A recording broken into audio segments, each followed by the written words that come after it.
காங்கிரஸ் தலைவர் ராகுல் காந்தி செய்தியாளர்களை சந்தித்து வருகிறார். அதன் நேரடி காட்சிகளை தற்போது பார்க்கலாம். And if you look at all the tests that we've done over the last 72 days, it works out to approximately an average of 350 tests per district. Now, this is in no way enough to tell you how the virus is moving.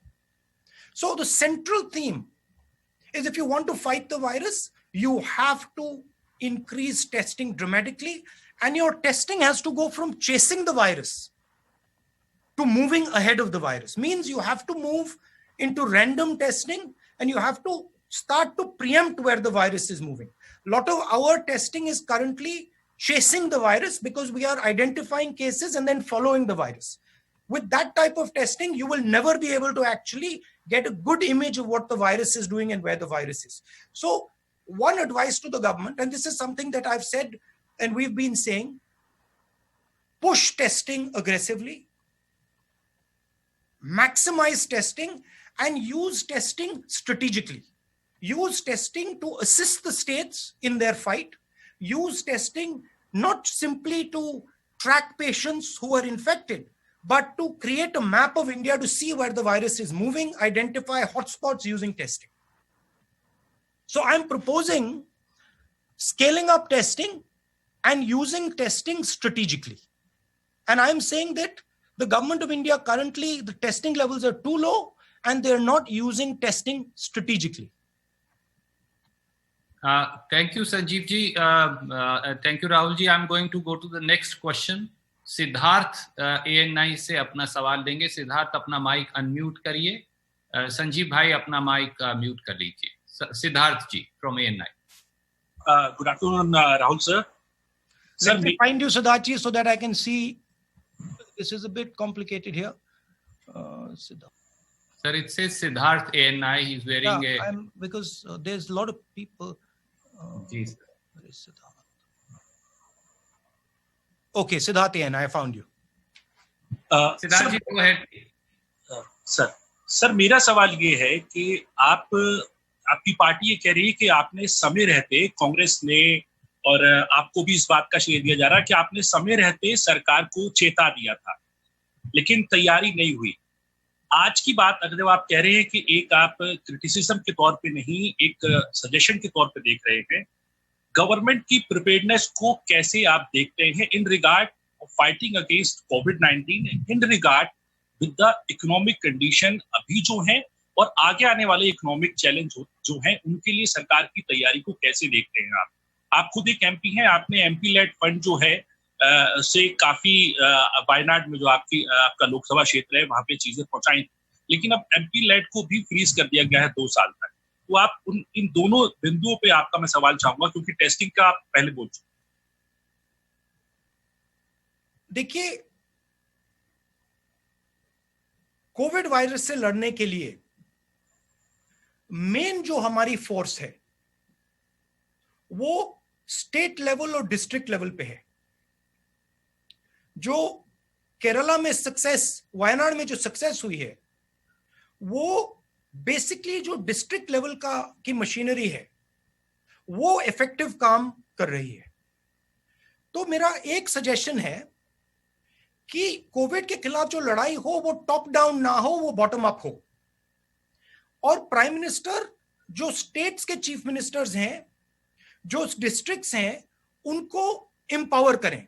Prime minister का role army को empower करने का है, forces को empower करने का है, states को पैसा पहुंचाने का है. जहां तक एमपी लैड की बात है, ठीक है, वो मतलब मेजर बात नहीं है इस सिचुएशन में. इस सिचुएशन में मेजर बात यह है कि हम मिलकर एक साथ लड़ रहे हैं. हम जो हमारे जो एसेट्स हैं उनको यूटिलाइज कर रहे हैं. डिस्ट्रिक्ट, स्टेट्स, जो हमारे एडमिनिस्ट्रेशन है, उनको हम इफेक्टिवली यूटिलाइज कर रहे हैं. जो हमारी जनता है उसको हम एडिक्वेटली यूटिलाइज कर रहे हैं. तो उस पे हमारा फोकस होना चाहिए. टेस्टिंग पे मैंने कहा, देखिए, अब जो हुआ हो गया उसको भूल जाइए, क्योंकि यहां पे अब हम ऐसे लेवल पे पहुंच गए कि ये अब इमरजेंसी सिचुएशन हो गई है. तो मुझे ये कहना कि भाई ये नहीं किया, वो नहीं किया, वो मैं नहीं करना चाहता हूं। जो किया किया, जो नहीं किया नहीं किया। अब आगे देखते हैं और मिलकर हिंदुस्तान यूनाइट होके इस चीज से लड़े, और इससे देश को भी फायदा होगा।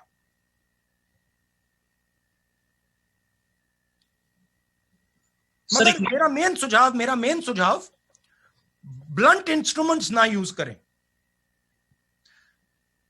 न्यूआंस तरीके से स्ट्रेटेजिकली काम करें।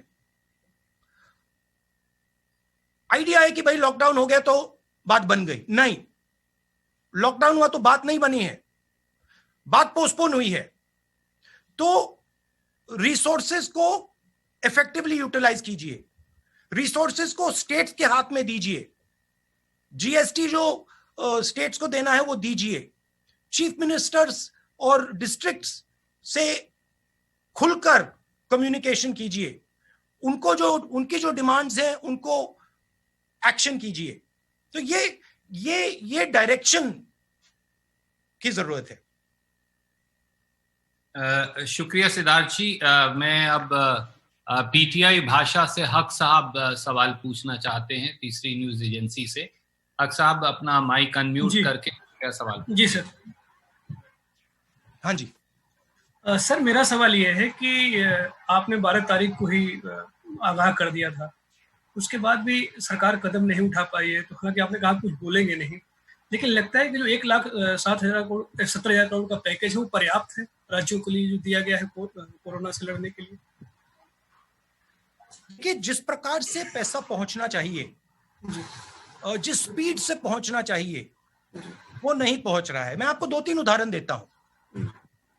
कोरोना से लड़ने के लिए आपको 2-3 स्ट्रेटेजिक चीजें एकदम करनी पड़ेंगी।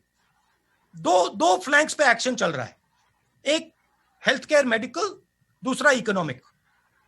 थोड़ी सी मैं इकोनॉमिक स्फीयर की बात करता हूं। फूड शॉर्टेज आएगी, आने वाली है।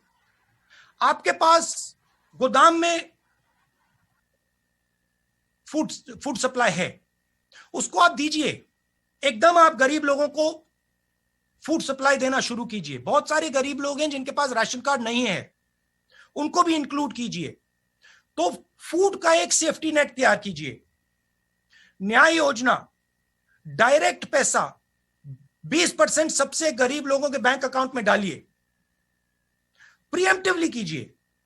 क्योंकि ये जो हमारी सबसे गरीब लोग हैं, जो वीकर सेक्शंस हैं, जो मैन्युअल लेबरर्स हैं, इनको प्रॉब्लम आ गई है और आएगी।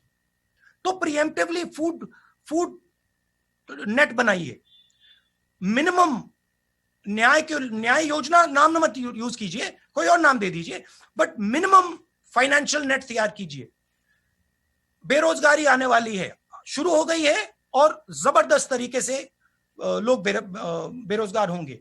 ठीक है, सेंट्रल जो रोजगार देते हैं कौन है? SME, small and medium industry. उनके लिए आप एक डिफेंसिव पैकेज तैयार कीजिए, उनको प्रोटेक्ट करने का एक पैकेज तैयार कीजिए। हमारी ऐसी कंपनीज हैं जो कनेक्टेड कंपनीज हैं, स्ट्रेटेजिक कंपनीज हैं, बड़ी कंपनीज हो सकती हैं, उनके लिए आप प्रोटेक्शन तैयार कीजिए। तो ये हुई इकोनॉमिक साइड पे।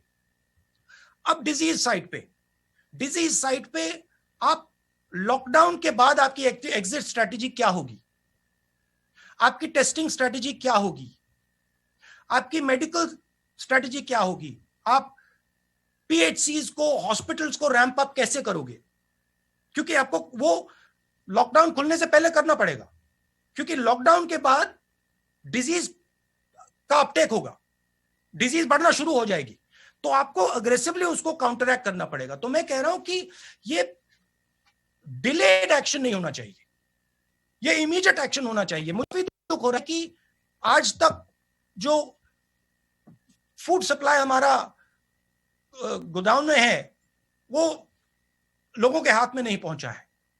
मुझे थोड़ा डिस्कंफर्ट हो रहा है कि जो हमारी स्मॉल एंड मीडियम इंडस्ट्रीज हैं उनको आज मालूम हो जाना चाहिए कि उनके लिए क्या किया जा रहा है, क्योंकि ये अब नेशनल इशू है।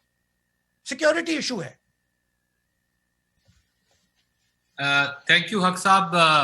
IANS न्यूज एजेंसी से सईद जी आप अपना सवाल पूछेंगे और फिर हम अलग अलग पत्रकार मित्रों के पास जाएंगे। सईद जी अनम्यूट करिए अपना mic please. Saeed ji IANS से